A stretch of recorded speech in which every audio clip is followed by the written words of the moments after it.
요한복음 21장 5절부터 보시겠습니다.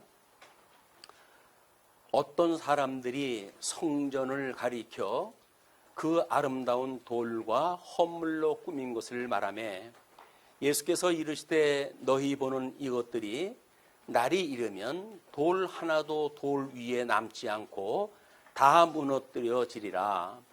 그들이 물어 이르되 선생님이여 그러면 어느 때에 이런 일이 있겠사오며 이런 일이 일어나려 할 때에 무슨 징조가 있사오리까?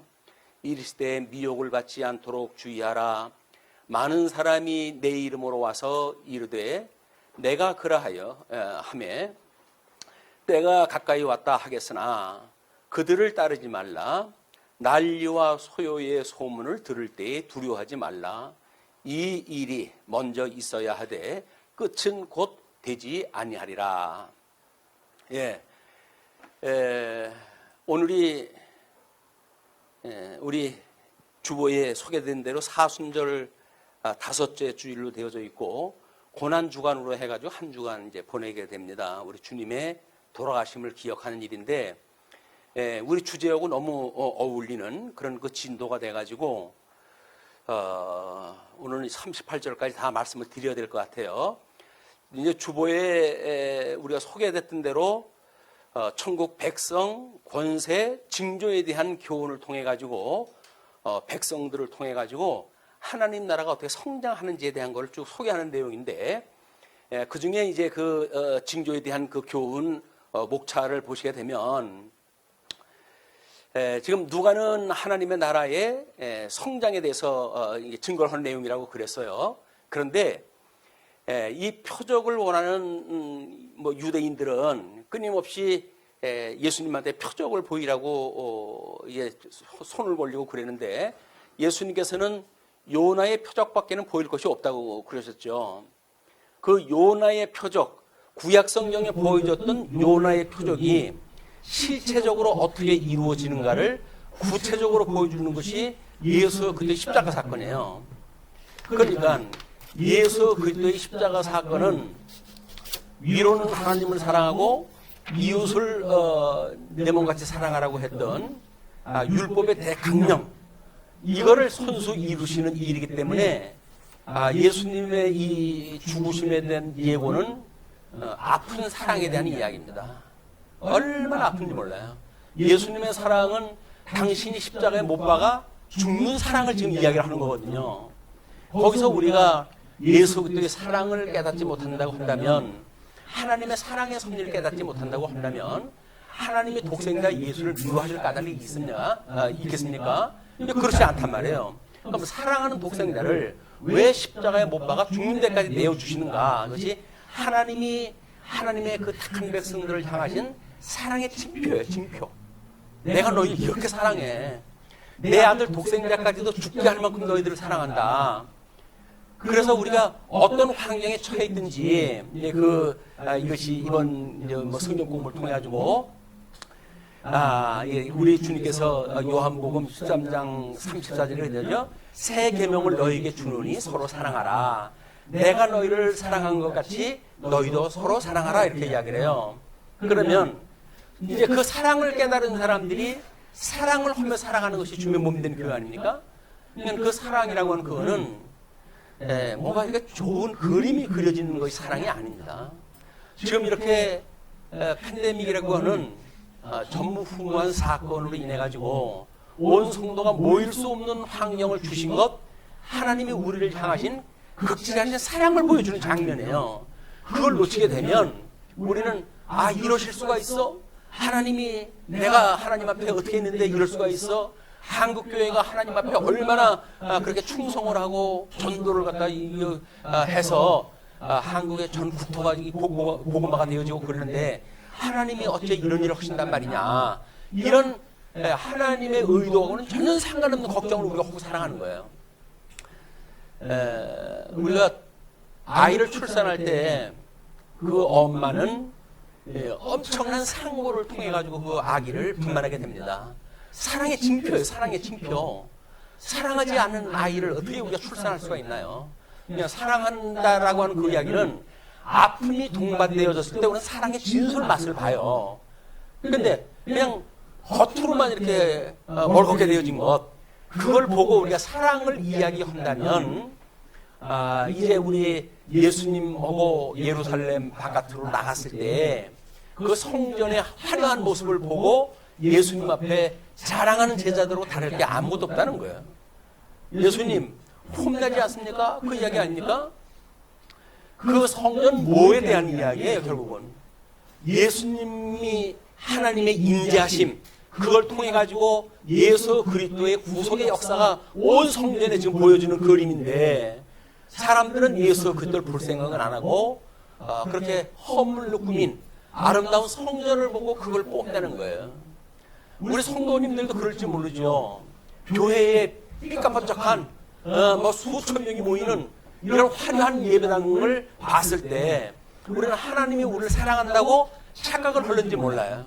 근데 그때 예수님이 그걸 헐어라, 내가 사흘 만에 세우겠다고 했던 그 진리를 깨닫는 순간 우리는 고개를 숙여야 돼요.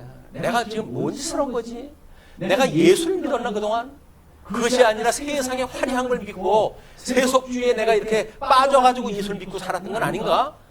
이런 어떤 회개의 마음이 와야 되는데, 여전히 그건 내가 기득권인데 누구도 이건 침해할 수가 없어. 내가 어떻게 해가지고 우리 성도들이 모여가지고 이 아름다운 교회를 세우는데 그런 생각을 하신다고 한다면 유감스럽게도 거긴 주님이 안 계십니다.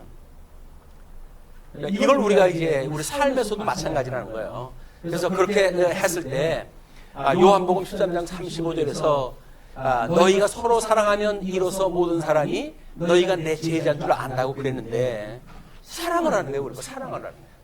그럼 사랑을 어떻게 하면 좋을까요? 사랑을 어떻게 하면 좋을까요? 이게 이제 문제 아니겠어요? 관건이? 사랑을 그럼 어떻게 합니까? 양쪽 성도들 손잡고 사랑합니다, 사랑합니다 해가지고 이게 사랑이 되어지는 건가? 사랑은 죽는 거예요. 자기를 포기하는 거예요. 그걸 우리가 스스로 비하의 신분이라고 이야기를 하고, 낮아지는 예수 그들 본받는 삶이라고 이야기를 하고, 그걸 우리 삶 속에서 끊임없이 예수 그리스도의 형상을 닮아가는 모습으로 우리가 기억을 하는 거예요. 그래가지고 우리 그 외적 방편으로 해가지고 은혜를 주는 것이 뭐라 그랬어요? 말씀. 거기 성례가 들어요, 성례. 끊임없이 예수 그리스도의 죽으심에 대한 걸 기억하는 일. 그것이 하나님의 은혜를 깨닫게 하시는 하나님의 도구예요. 그런데 우리는 뭔가 잘 되어지게 되면, 잘 되어진 걸 가지고 우리는 거기서 예수님을 보려고 그러니까, 예수님은 거기 안 계신데 어떻게 그 예수님을 볼 수가 있어요? 그렇기 때문에 우리가 예수님의 그런 그 부탁처럼 이제 너희가 나를 사랑하면 나의 계명을 지키라 그러잖아요. 나의 계명이 뭐예요? 물론 뭐 십계명을 우리 웨스트민스터 신앙고백은 다 이야기를 해요. 근데 그걸 두 마디로 강령으로 소개한 건 뭐예요? 위로는 하나님을 사랑하고 이웃을 내 방같이 사랑하는 거예요. 그러면 성도는 하나님을 사랑하기보다 성도를 사랑하는 것이 우리 예수님의 명령이에요. 너희들 지체를 사랑하라는 거예요. 지체를 사랑하지 않고 무슨 하나님을 사랑합니까? 그건 예수님이 사랑하신 걸로 또 충분하니까 너희들 지체를 사랑해, 그 이야기거든요. 예, 너희 사랑을 하면 나의 계명을 지키리라고 하는 그 계명은 사랑하는 거예요. 성도들이 사랑하는 것. 그 사랑이 이제 하나님을 지키는 일인데, 과연 무슨 방법으로 사랑을 해갈 건가? 이것이 끊임없이 우리 삶을 통해서 이제 배워가는 주제들입니다. 어떤 것도 예수 그리스도의 이 죽으심에 대한 사랑에 보이지 않는 게 없어요. 우리 삶 속에서 어떤 삶이고 예수 그리스도의 사랑을 배제되어진 삶이 없어요. 그러니까 우리가 어떤 그런 하나님을 배울 마음이 없어서 못 배우지, 사랑을 깨달을 수 있는 기회가 없어서 우리가 못 깨닫는 게 아닙니다. 처처에 깔려져 있는 것이 하나님의 그 사랑을 표현했던 내용들이에요. 성경 전부가 하나님이 보낸 자 예수를 믿는 것이 이제 우리 하나님의 일이라고 그랬는데, 그러면 우리 모든 세계를 지으신 이유가 뭐예요? 택한 백성들한테 온전한 구원을 이루시기 위한 이 역사의 배경 아닙니까? 그 역사의 배경 중에 하나님이 우리를 사랑하신다고 하는 메시지가 없는 게 어디가 있어요? 근데 우리는 성경에서만 그걸 찾는다든지, 때로는 뭐 기도에서만 찾는다든지 또는 뭐 신비적으로 해가지고 환상을 통해서 그걸 본다든지 그것이 이 하나님의 말씀을 제대로 모르기 때문에 나타나는 현상이기 때문에 아까 본문을 소개했을 때 아래에 성경 해석의 방법을 소개를 갖다 해드렸거든요. 그런 내용이 우리가 이번 시간에 그거를 살펴봐야 될 이유라고 보여지는 겁니다. 그래서 천국 징조에 대한 이제 교훈을 위해 가지고 예언, 약속, 화, 재림, 각성, 요거 우리 개론에 있는 그 주요 단어들의 그 의미예요. 그거를 교훈하다 하시는데 이는 구약 성경의 언약을 이루심으로 그리스도 되심을 증거하는 아주 중요한 목차예요. 이게 그 목차는 우연하게 주어진 것이 아니라 우리 늘 천국의 징조에 대한 것이 이런 그 내용으로 되어져 있지만 우리 요한계시록을 통해서도 공부를 했다 했지만 선지서에서 보여주는 모든 것들이 하나님의 권능이 어떠한 걸 보여주셨어요. 우리는 선지서의 주제가 하나님의 존재라고 이렇게 이야기를 했어요. 역사서는 하나님의 사역, 또 시가서는 하나님의 속성, 선지서는 하나님의 존재의 문제예요. 하나님의 살아계시는가 안 계시는가에 대한 문제는 선지서를 봤을 때 그것이 가장 잘 드러난다는 거예요. 왜? 이스라엘 백성들조차도 하나님이 도대체 계십니까? 계시다고 한다면 우리를 사랑하십니까? 라고 하는 질문을 던지는 것이 선지서의 그런 그 주제들이거든요. 왜? 끊임없이 이스라엘 백성들을 때리시고 그리고 싸매시고 그 다음에 뽑으시고 그리고 심으시고 그리고 흩으시고 그리고 모으시고 이렇게 하는 끊임없는 십자가의 사건을 보여주심으로 해가지고 내가 살아있는 거야, 내가 너희들과 함께 있다, 임마누엘 주님을 알려주심으로 해가지고 어떠한 이 환란에 처해 있다 할지라도 내가 너희들과 함께 있는 거야, 너희는 염려하지 마, 내가 너희를 붙들고 있다, 내가 다시 오는 날까지 내가 너희를 꼭 붙들고 있을 거야 라고 하는 걸 끊임없이 가르쳐준 것이 선지서의 이야기예요.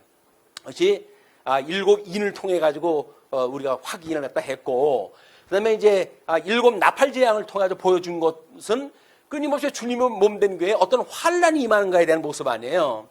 그것이 우리가 이제 그 하스몬 왕국에 잘못되어진 걸로 해가지고 나팔 재앙, 또 이제 오늘도 우리가 성전에 대한 그 훼손에 대한 이야기를 하지만 이제 그 로마 폼페우스에 의해 가지고 하나님의 성전이 더럽힘을 당하는 사건, 그리고 이제 우리 헤롯의 성전이 무너지는 사건, 그리고 예수 그리스도의 십자가에 완전 못 박혀 돌아가심으로 해가지고 실체적인 성전이 무너지고 그 육체가 깨어지고 그리고 그가 부활 승천하심으로 해가지고 참 성전이 이루어지는 이런 실체적인 걸 보여주는 것이 우리 이 일곱 나팔 재앙에 대한 모습이었단 말이에요.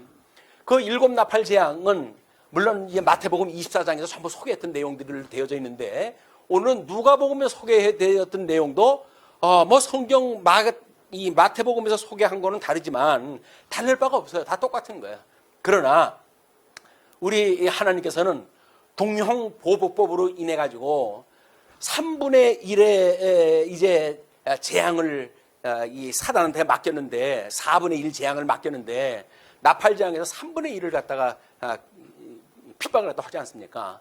그러니까 하나님께서 내가 너희들을 매를 쓰려고 잠시 너희들을 사용했는데 너희들은 내가 사랑하는 백성들을 아주 잡아 죽이려고 작정을 했구나.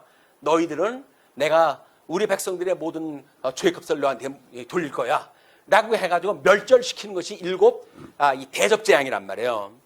그러니까 요한계시록의 큰 구조가 이런 구조로 되어져 있는데 이것이 마태복음 예수 그리스도의 죽으심에 대한 걸 이야기할 때, 예루살렘 성전의 훼손에 대한 걸 이야기하실 때, 예수 그리스도 십자가의 죽으심에 대한 걸 이야기할 때 다 그 이야기란 말이에요.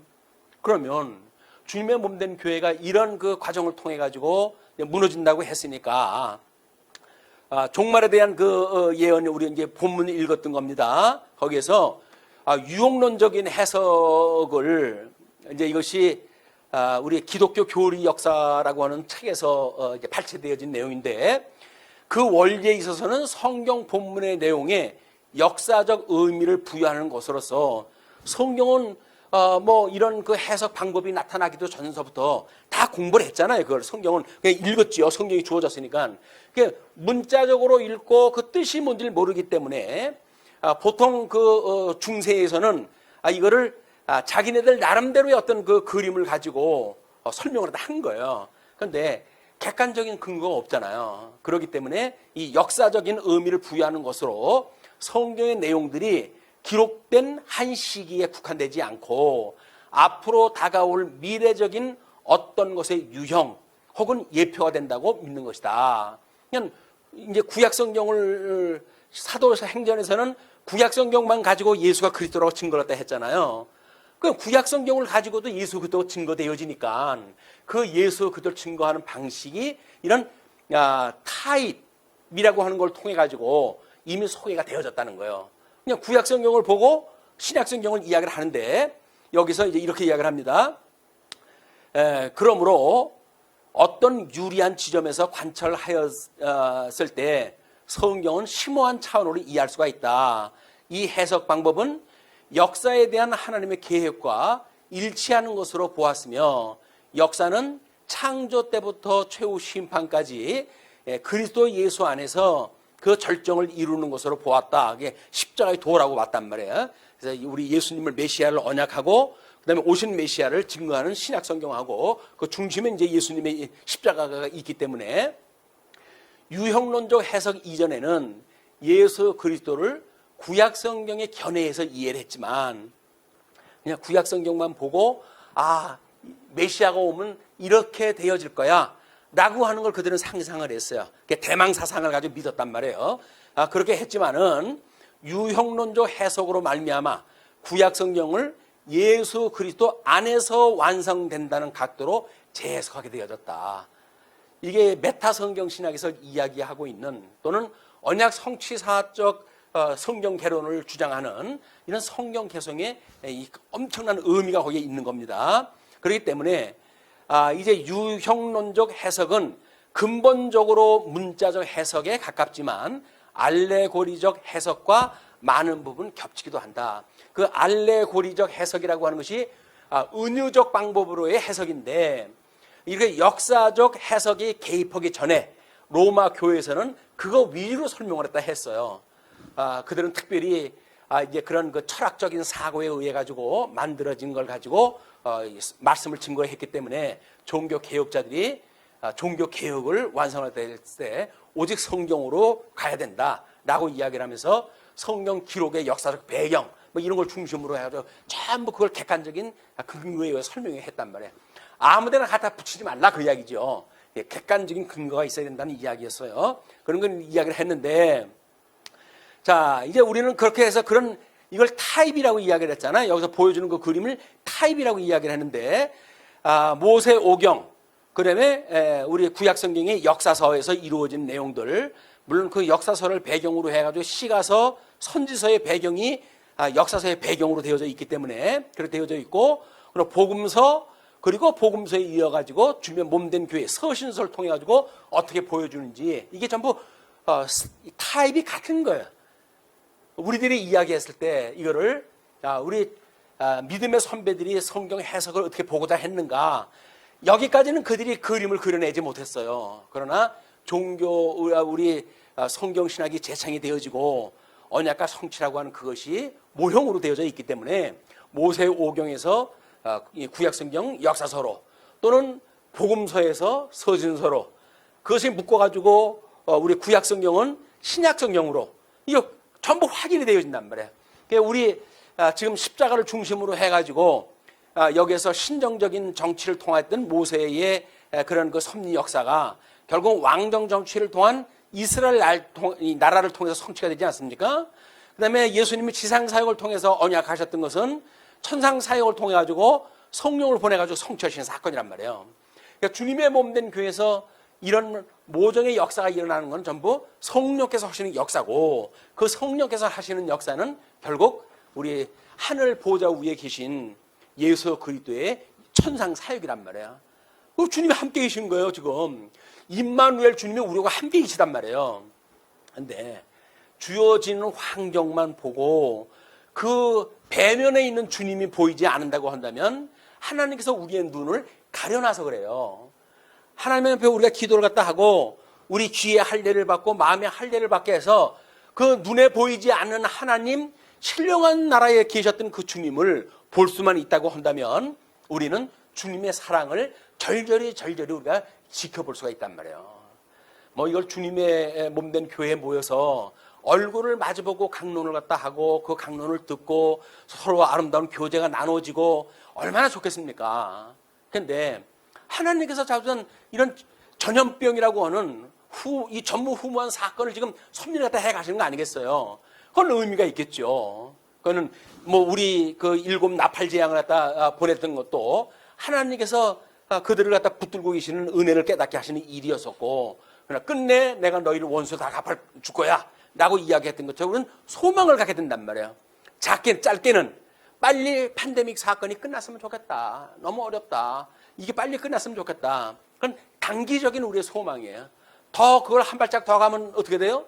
예수 그리스도가 우리의 천년 왕국을 회복하는 아름다운 예수님 재림 후에 나타날 그런 그 세계, 더 멀리서는 이제 온 하늘과 땅이, 하늘은 이제 모든 그 두루마리 말리듯 말려버리고 땅은 온 체질에 녹아버리듯 없어지는 이런 심판날 이후에 우리가 영원한 하나님 나라의 백성으로 하나님 나라, 우리가 영원부흥도 하나님을 찬양하는 그 세계에 그걸 소망하며 살아가게 되어 있단 말이에요. 우리 소망도 1단계가 있고 2단계가 있고 3단계가 있어요.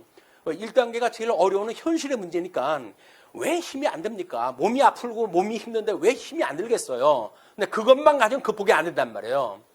거기서 의미를 깨닫게 됐을 때 우리는 주님이 나와 함께 계심을 보여주시는 일이야 라고 그런 성경적인 해석이 떨어져 있단 말이에요. 그게 이런 성경 전체가 일반 계시적으로 해가지고 온 세계에 이게 가득 차 있는 거니까, 그래서 예수 그리스도의 사랑을 깨닫고 하나님의 사랑을 깨닫고 은혜를 깨닫고, 그래서 우리가 어떤 환난이 온다 할지라도 결코 거기에 무릎 꿇지 않고 심령의 평강을 누리는 이런 성도의 삶이 이 말씀 배우는 이유예요.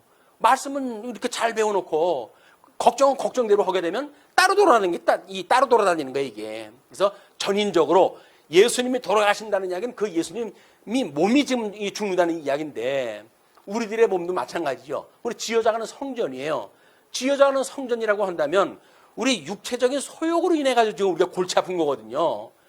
육체적인 소욕만 없으면 성령의 소욕으로 충만한 물 붙들려 있는데, 사랑과 희락과 화평, 오래 참음, 자비, 양선, 절제, 충성, 온유 이런 걸로 해가지고 열매가 가득 맺혀져 있는데 근심 걱정할 게 뭐가 있겠어요. 문제는 뭡니까? 육체의 소욕에 의해 가지고 뭔가 지금 이게 작동이 되어져 있어요. 그게 괴로운 거예요. 그게 깨지는 일이 이 자기의 부인이고 나를 부인하는 일이고 예수 그리스도의 죽으심에 우리가 참여하는 일이었다.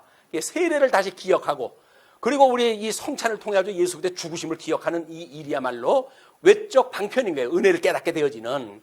이거를 끊임없이 주님의 몸된 교회를 통해 가지고 우리 주님 오신 날까지 이제 은혜의 방편으로 소개가 되어질 겁니다.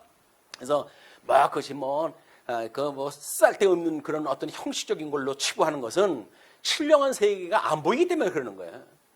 이런 그 의미가 있는 겁니다. 자, 이제 그렇게 해서 이게 종말에 대한 그 예언이라고 그러지 않았어요. 그래서 솔로몬 성전은 바벨론 포로로 해가지고 완전히 무너졌어요. 바벨론 포로로 무너지고 하나님의 그 약속대로 너희들이 마음을 다하고 뜻을 다하고 돌아오게 된다고 한다면 너희들에게는 이제 내가 다시 회복의 역사를 갖다 보여줄 거야 라고 하는 것이 언약 자손들의 회복 역사라고 이야기를 했잖아요. 그래가지고 세워진 것이 스룹바벨 성전이란 말이에요.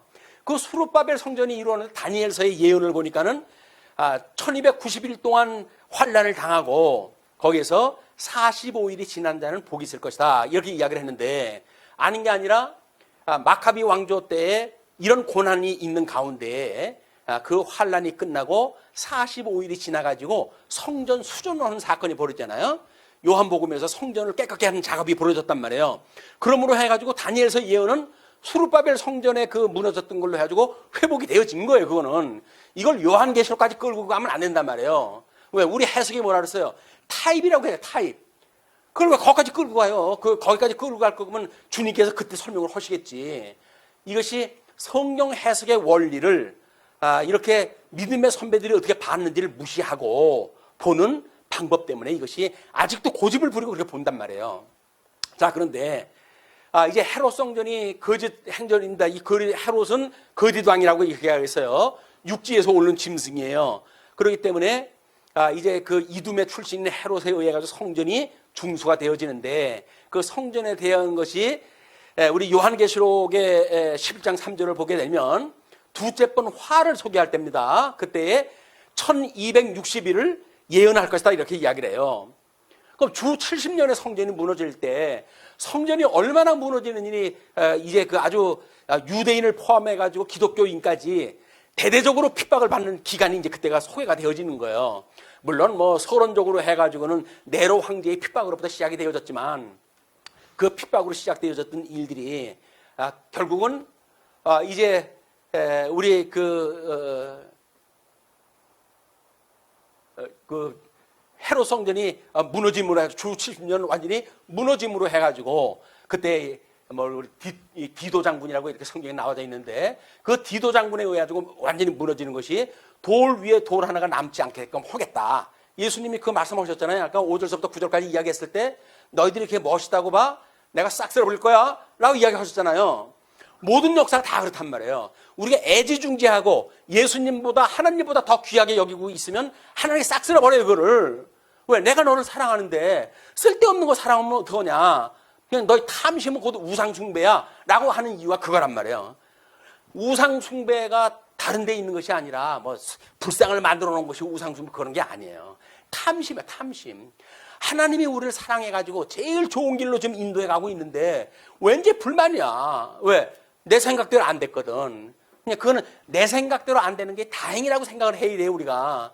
내 생각대로도 망하는 길인데 주님이 어련히 우리를 좋은 길로 인도해 가시겠어요. 그걸 모르기 때문에 고민이 많은데 이 헤롯 성전도 주 70년에 완전히 박살내나요.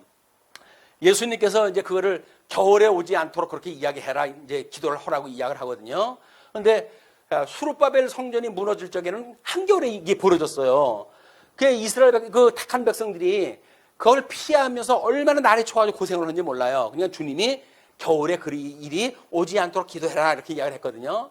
그래 아니 게 아니라 예수님 말씀처럼 아주 한겨울이 지나고 봄에 이 성전이 무너져가지고 그 중에 예수님을 믿는 기독교인들은 이거 돌 위에 돌을 하나 납지 않는다. 너희들 지붕에 있다가 만약 기도하는 중에 있다고 하더라도 그냥 도망가.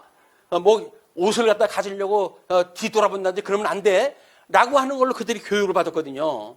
그냥 예수 믿는 사람들 다 도망갔어요. 로마군들이 에워싸는 그런 그 전쟁 기미가 있을 때 다 도망가 버린 거예요. 누가 남았을까요? 유대인들 성전 지킨다고 남았죠. 그래가지고 멸살이 됩니다. 그 이후에 유대교 자체가 없어져 버리는 거예요, 이제. 물론 주 90년까지 그 일에 협조했던 사람에 의해 가지고 구약성경 39권이 이제 정경화가 되어지는 역사가 있게 되어지지만 유대교 이렇게 성전 중심으로 해가지고 모였던 모든 조직이 다 깨져버리고 그걸 사방팔방 흩어져 가지고 이게 1947년까지 그렇게 있다가 회복이 되어진 역사들입니다. 그게 이런 그 역사가 있어진 것이 이게 전부 성경의 약속대로 되어진 거란 말이에요. 종말 때까지 이거 다 이제 이루어질 거니까. 그래서 그렇게 종말에 대한 예언이 예수님께서 이야기되어져 있는데 뭐 다니엘서 우리 이제 예언의 내용들도 다시 한번 상기했다 하시고 종말에 대한 예언이 어떻게 되어졌는지 성경 구절을 보시고 아 성경에 이것이 약속되어졌구나 이것들이 이렇게 이루어졌단 말이구나 라고 하는 걸 깨닫는 시간이 되어졌으면 좋겠어요. 자 그리고 이제 다음번 종말에 대한 이제 일이 아주 상대 중요하게 돼 가지고 상당히 많은 그런 이 그림으로 소개가 되어졌는데 10절로부터 19절입니다. 종말의 징조와 핍박 가운데 견인을 갖다 하시겠다는 그 이야기거든요. 자, 또 이르실 때 민족이 민족을 나라가 나라를 대적하여 일어나겠고 곳곳에 큰 지진과 기근과 전염병이 있겠고 또 무서운 일과 하늘로부터 큰 징조들이 있으리라. 이 모든 일 전에 내 이름으로 말미암아 너희에게 손을 대어 박해하며 회당과 옥에 넘겨주며 임금들과 집권자들 앞에 끌어가려니와 이때가 이제 핍박이 이제 임할 때의 그런 그 사건들이에요. 이 일이 도리어 너희에게 증거가 되리라. 이때 예수를 믿는 사람은 예수님이 가르쳐줬던 거 다 이제 증거를 갖다 해야 되겠죠. 그게 두 증인의 역사가 일어나는 거예요. 1261일. 왜 근데 다니엘은 1290일인데 이제 요한계시록은 1260일이냐? 예수님이 그러잖아요. 나를 감하지 않으면 살아남을 자가 없어. 그러고 내가 나를 감하게 해줄 거야. 그게 30일 감해줘가지고 그렇게 되어진 거예요. 자, 그렇게 해가지고 그러므로 너희는 변명할 것을 미리 궁리하지 않도록 명심하라. 내가 너희의 모든 대적이 능히 대항하거나 이 변박할 수 없는 구병과 지혜를 너희에게 주리라. 심지어 부모와 형제와 친척과 벗이 너희를 넘겨주어 너희 중에 몇을 죽이게 하겠고 또 너희가 내 이름으로 말미암아 모든 사람에게 미움을 받을 것이나 너희 머리털 하나도 상하지 아니하리라. 너희의 인내로 너희 영혼을 얻으리라. 이게 남은 자와 이기는 자에 대한 복 있는 자예요. 복 있는 자는. 그래서 그걸 남게 된다 그 이야기죠. 물론 이것도 성경의 그런 그 근거에 의해 가지고 이제 여기다 이제 뭐 이렇게 쭉 소개를 해드렸으니까 뭐 주일날은 한번 좀 시간 내 가지고 보시는 것도 괜찮지 않을까 이런 그 생각을 다 해보게 되어집니다. 그래서 그 10절로부터 19절 그 이야기가 하늘로부터 큰 징조들이 있다는 하는 이야기 아니겠어요? 그리고 회당과 옥에 넘겨주겠다는 이야기입니다. 그때도 증인의 역사가 이제 있게 되어지겠죠. 1290일 동안 끊임없는 증인의 역사가 있게 되어지고, 그리고 구병과 지혜를 너희에게 주리라. 또 인내로 너희 영혼을 얻으리라 라고 이야기를 했는데, 야곱이 돌아와서 평안하며 걱정이 없이 살게 될 것이라고 그를 두렵게 할 자가 없게 할 것이라고 약속을 했단 말이에요. 바벨론에 포로 들어갈 때 민족주의자들이 그걸 반대하고 그걸 또 당연시 여긴다고 해가지고 거짓 선지자로 해가지고 이제 그걸 옥에 가두고 그랬는데 그가 결국은 야곱이 돌아온다. 이미 신명기에 약속이 되어져 있고 또 솔로몬이 뭐를 약속을 했어요? 성전을 다 짓고 약속한 거, 기도를 한 것이 하나님 이 성전을 향해서 기도하는 자가 있거든. 그들이 설사 하나님 앞에 불순종해가지고 적국에 끌려간 바가 됐다 할지라도 그들의 마음을 돌이켜 다시 이 성전을 향해 돌아올 수 있게끔 해주세요 라고 기도를 했다 했잖아요. 그 기도를 해서 이루어진 거예요. 이게 그냥 성경에 의한 기도가 아니면 끊임없이 여기 전부 기도하는 사람들이 그 환난기를 맞이했을 거 아닙니까? 유대인들은 뭐 애굽으로 도망가서라도 유대가 망하지 않게끔 기도해달라고 기도했겠죠. 하늘 그 기도 들어주시겠어요? 그게 안 들어주시는 거예요. 바벨론의 포로로 끌려간다 할지라도 주님 순적한 길을 주세요 라고 기도한 자들은 그래도 마음의 평안을 가지고 포로로 끌려가겠죠. 자, 이런 그 역사를 이제 우리가 이렇게 20절로부터 24절로 연결이 되어지는데, 다음에 예루살렘 멸망 예고를 통한 교훈 내용을 확인한다.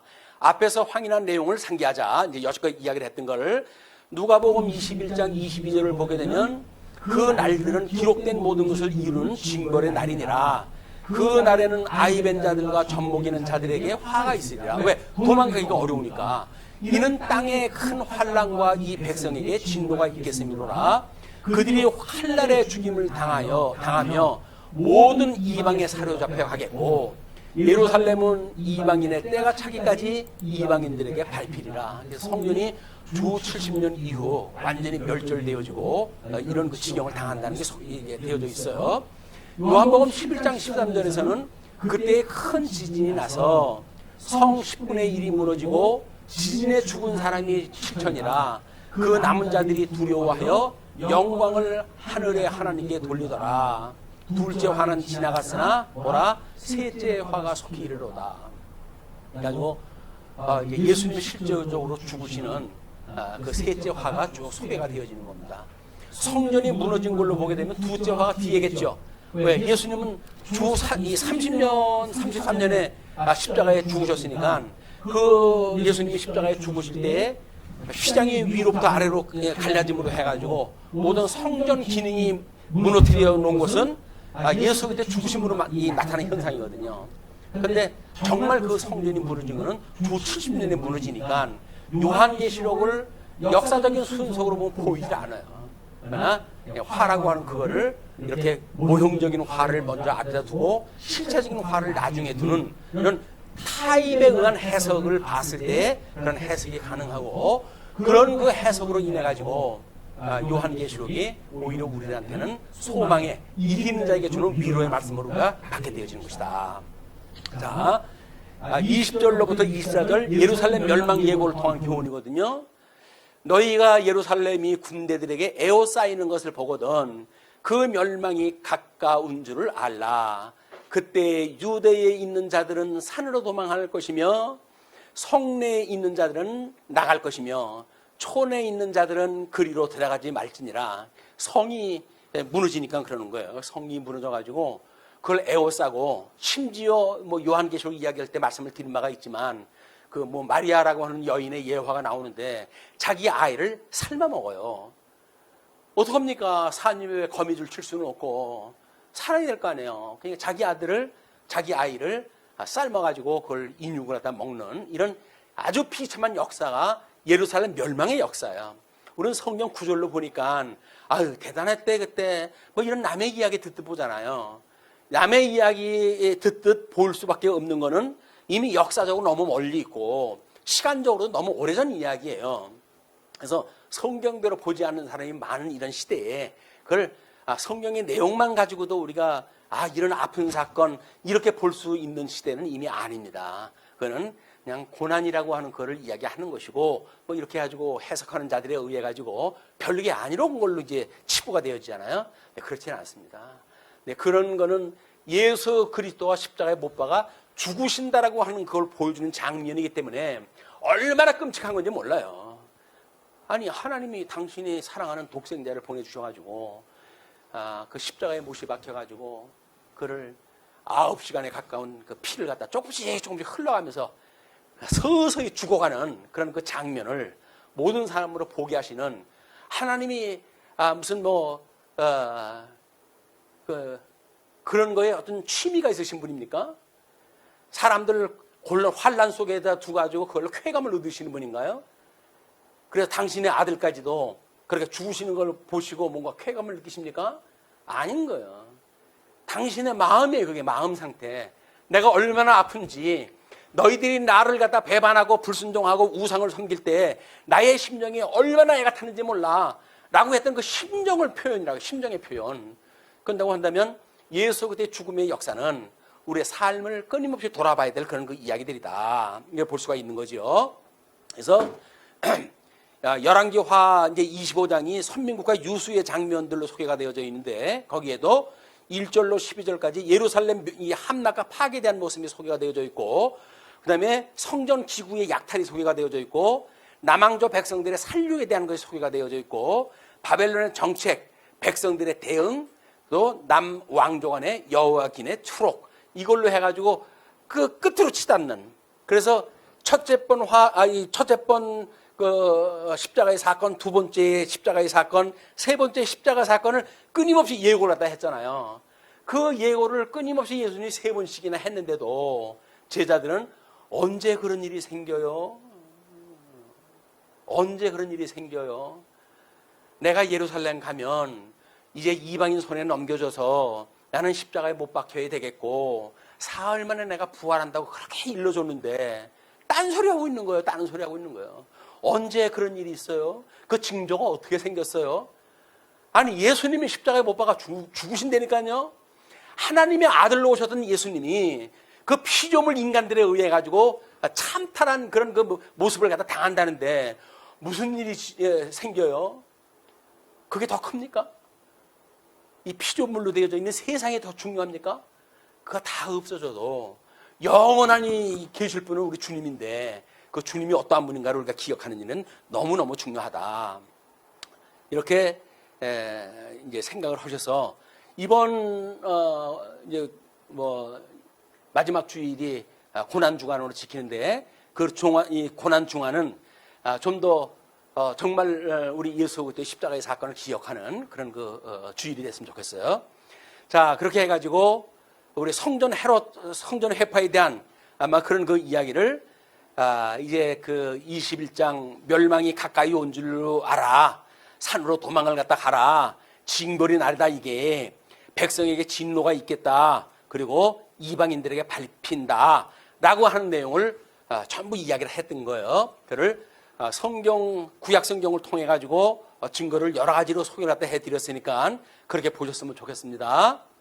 그리고 다음은 주님 재림의 예고를 통한 교훈 내용이다.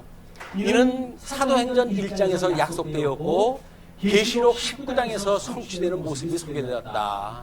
그래서 사도행전 1장 10절에 올라가실 때 제자들이 자세히 하늘을 쳐다보고 있는데 흰옷 입은 두 사람이 그들 곁에 서서 이르되 갈릴리 사람들아 어찌하여 서서 하늘을 쳐다보느냐. 너희 가운데서 하늘로 올려주신 이 예수는 하늘로 가심을 본 그대로 오시리라 하였느니라.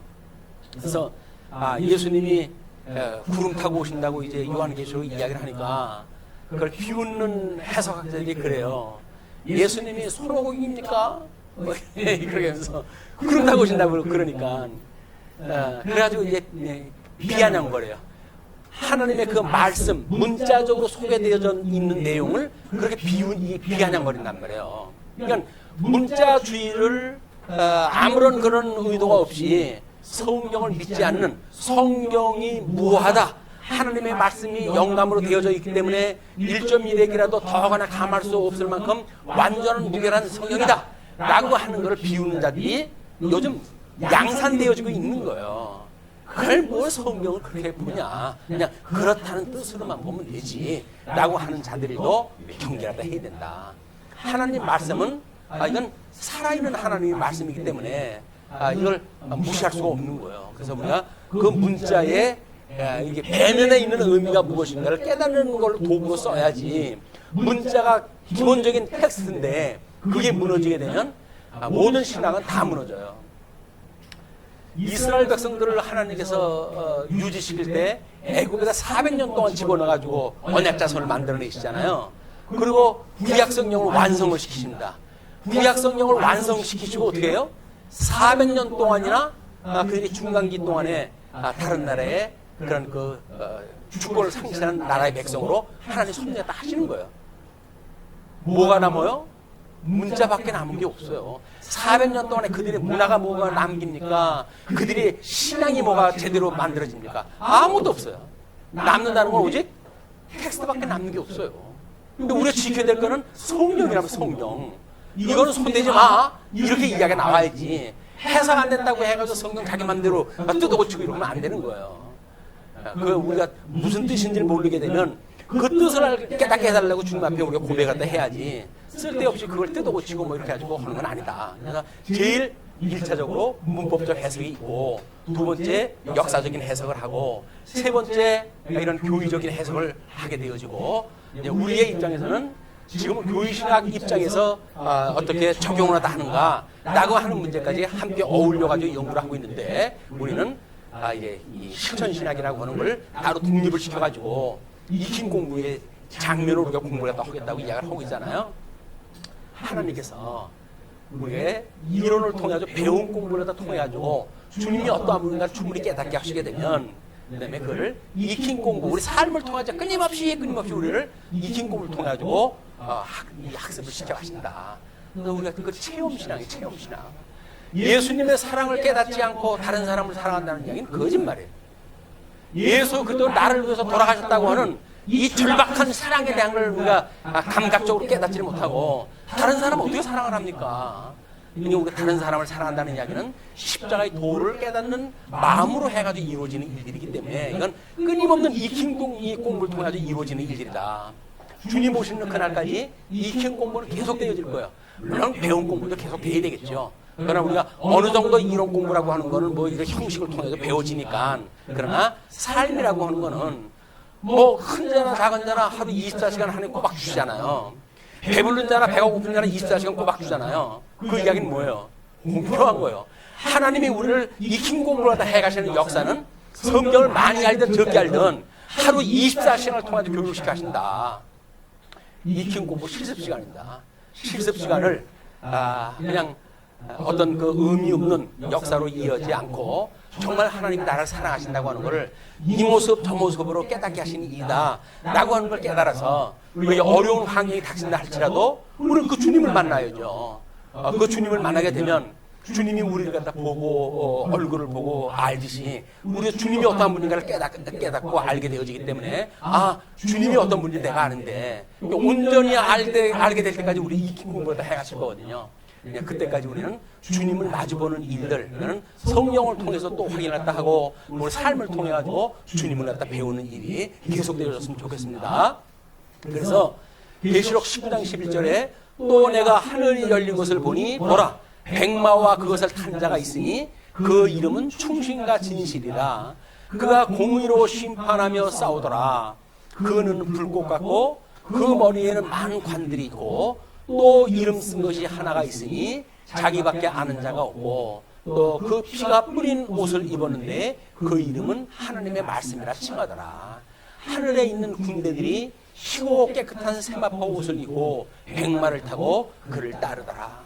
천사장의 나팔 소리와 함께 우리 주님이 오실 거예요. 이미 약속이 되어 있기 때문에 그렇습니다. 사도행전에서는 이게 성령이 오시게 되면 권능을 얻고 땅끝까지 이르러 증인이 될 것이야 라고 이야기를 갖다 했고, 그래서 성령 강림에 대한 약속이 되어졌고, 두 번째는 땅끝까지 증인이 이루어질 걸 약속을 했고, 세 번째 예수님이 다시 오실 걸 약속을 했어요. 그러면 성령이 오신 것은 성령이 이미 성취되었다고 증거를 합니다. 두 번째 땅끝까지 이루어지는 것, 사도행전을 통해 가지고 로마 반도, 그때 당시에 우리가 땅끝이라고 여겼던 그런 데까지 복음이 증거되어진 것을 나름대로 소개가 되어졌단 말이에요. 이제 이루어질 거는 예수님이 다시 오신 일밖에 없어요. 내 성도들한테는 재림 신앙이 매우 중요하다. 우리 주님 다시 오셔 라고 하는 걸 믿고, 아프다라고 하더라도 주님이 오셔. 우리가 아프다고 했을 때 이제 의사가 곧 온대 라고 이야기를 하면 참을 수 있잖아요. 그런 거예요. 우리 삶에 대해서 이 환난 가운데 어려움이 있다 할지라도 주님께서 이제 천사장의 나팔 소리와 함께 철장 권세를 가지고 다 쓸어버리려고 이제 오신대, 곧 오신대, 힘내 라고 하게 되면 어떤 힘이 안 난 말이에요. 이런 신앙이 그냥 우리 일상적인 생활 속에서 생활화되어지는 것, 이것이 예수 그들 믿는 성도들의 힘입니다. 자, 그런 역사는 이제 그렇게 성경에서 이루어졌고, 그래서 일반 역사하고 전부 이것이 한꺼번에 어울려져 가지고 이루어진 역사입니다. 이 역사가 어느 날 뜬금없이 만들어지는 게 아니에요. 이거를 이 그림은 지금 화면이 모자라 가지고 이걸 잘라 가지고 설명이 되었지만, 그 위에까지 바벨론 세력서부터 아수리아 그 원조로부터 해가지고 어떻게 뿌리가 내려가는지를 쭉 도표로 연구한 사람들이 있어요.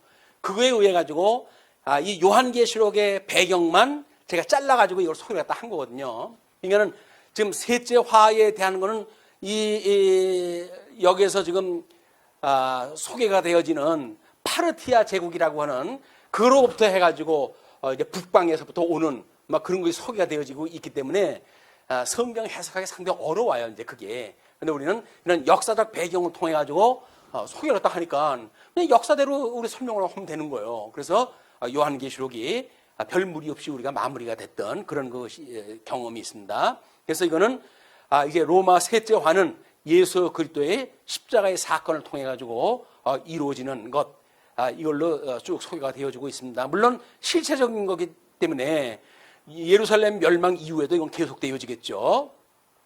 자, 다음에 이제 25절로 33절 인자의 오실 예고를 통한 교훈입니다. 만일 1월 성신에는 진조가 있겠고 땅에서는 민족들이 바다와 파도의 우는 소리를 인하여 혼란한 중에 공고하리라.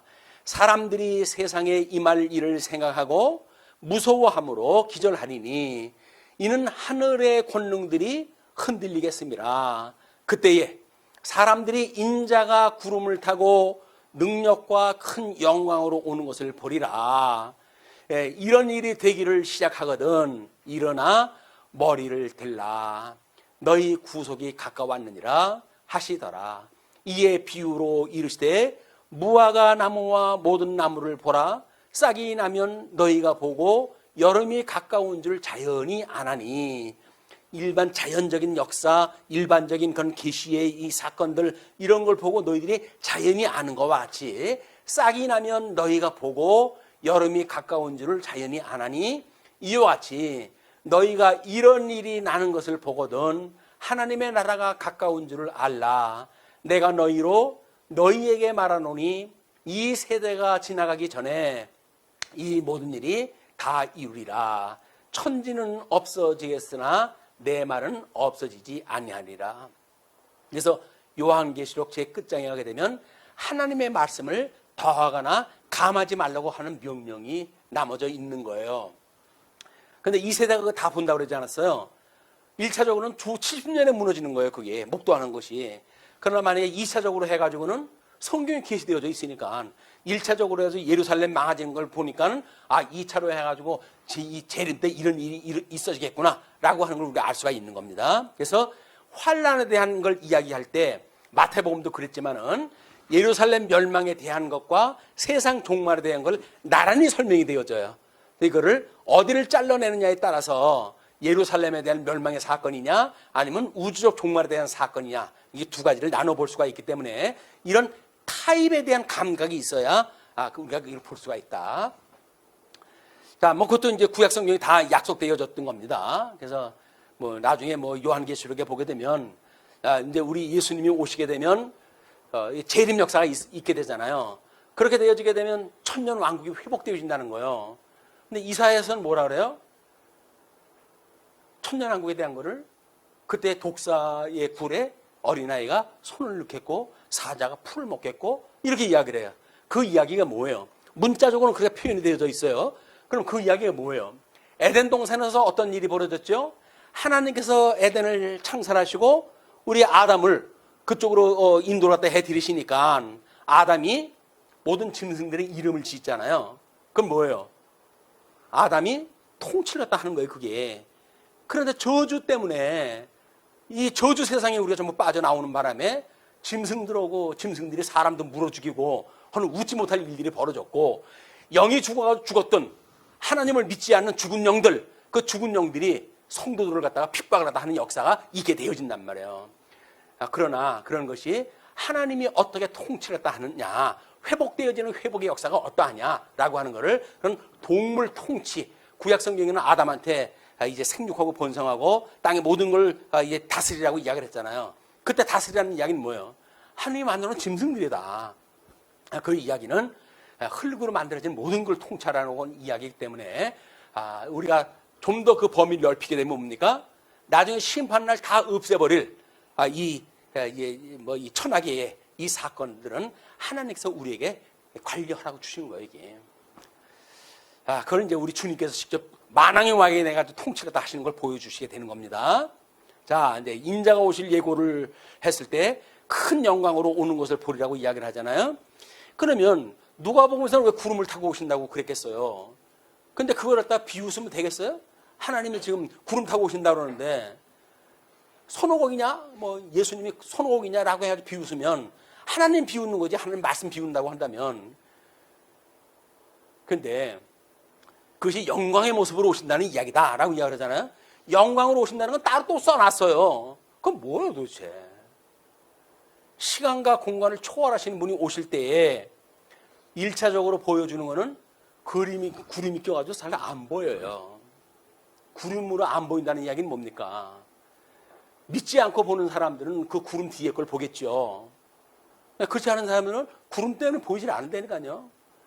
그리고 거기서 막바디에 보게 한다고 하면 그 구름을 타고 오시듯이 예수님이 구름 속에 등장할 모습이 보일 거예요.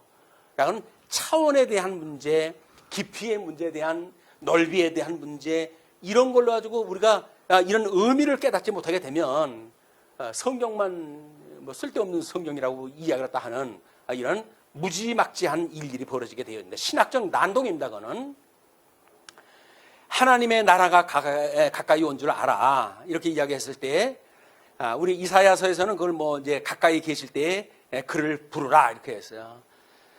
우리 주님께서는 사랑하는 자들을 부르시는 걸로 시작이 되어집니다.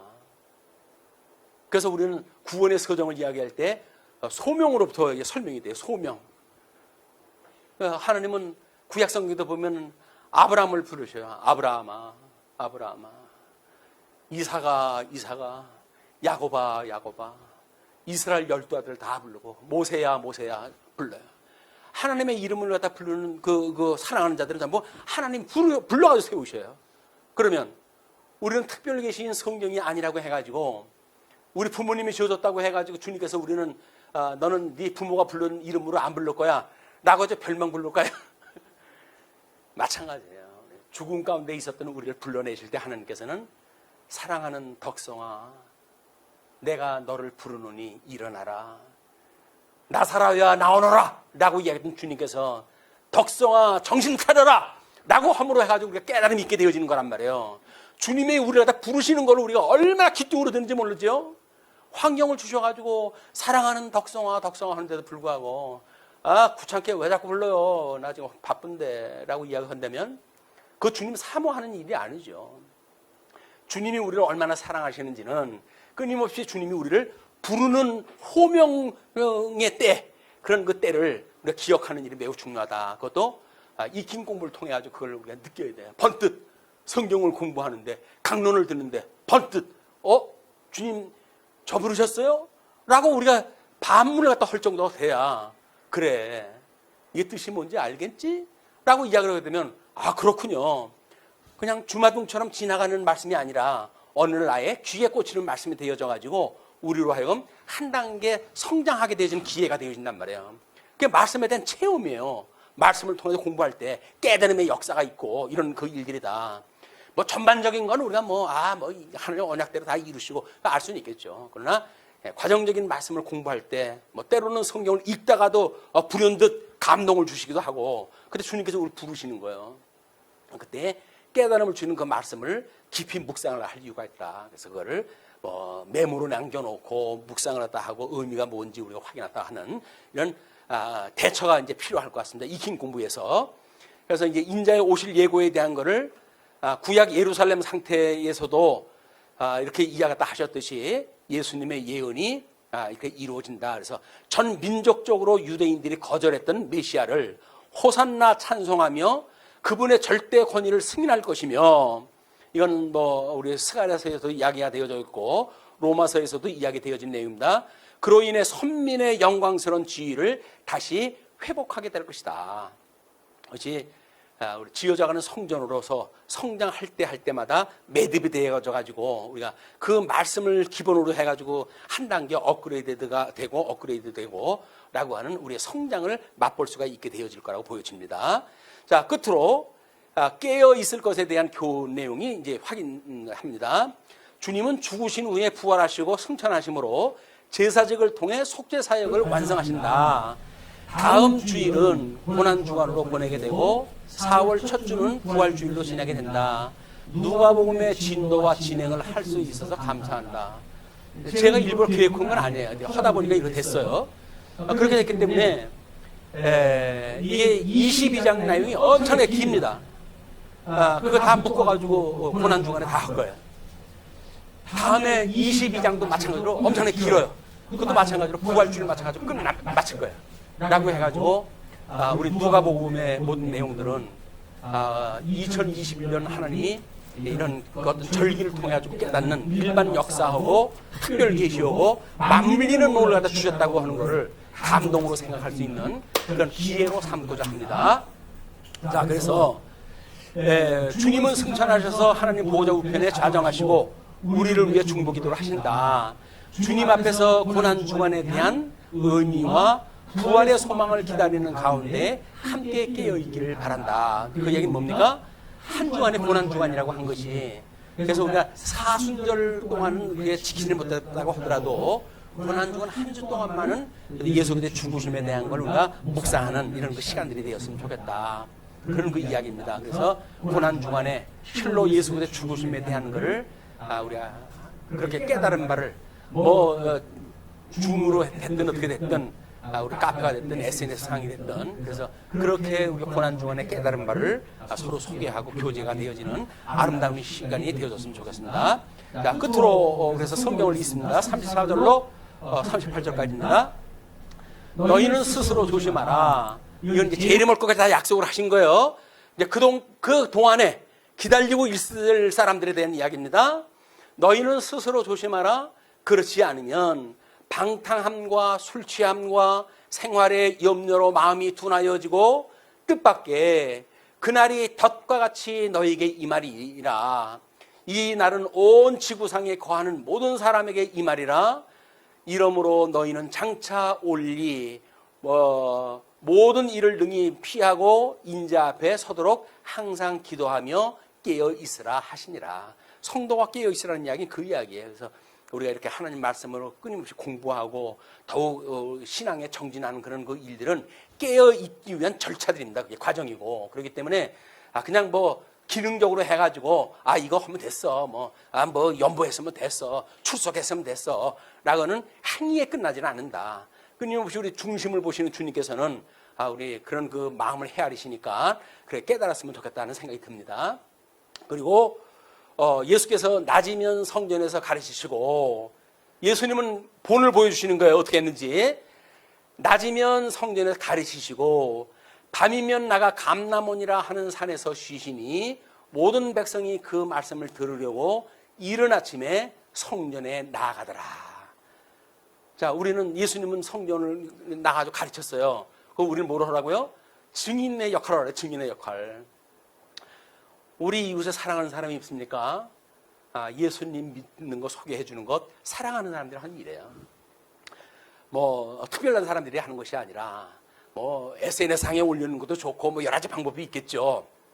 통해서 우리가 깨달은 바를 어떻게 증거를 갖다 하는가라고 하는 증인의 삶이 우리의 일상화되어지는 그런 한 주간이 되어지고 우리 주님 오신 날까지 또 이제 계속되어질 시발점이 되어졌으면 좋겠다는 생각이 듭니다.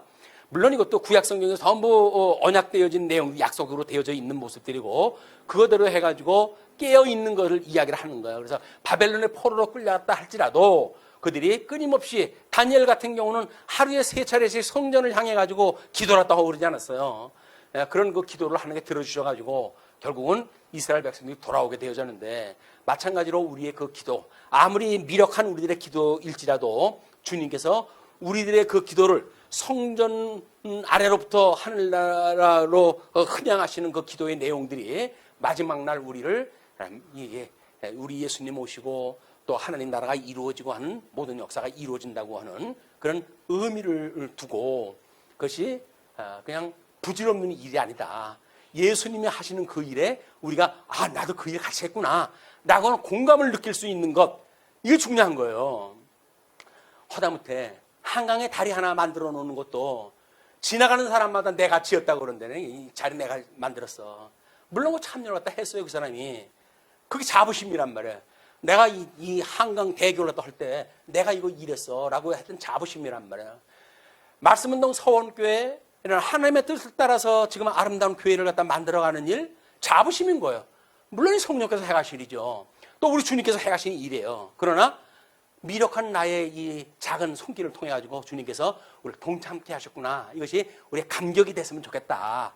그게 도움이 돼서가 아닌 거예요. 도움이 돼서 그런 것이 아니라 우리들이 함께 했다고 하는 확신의 기회가 되어지니까 그걸로 인해 아주 기뻐하고 기쁜 마음으로 참여가 되어지고, 그래서 독려하고 함께 이런 역사가 또 한 주간도 하나님의 은혜 가운데 진행이 됐으면 좋겠습니다. 예, 말씀 드리죠. 기도하시겠습니다.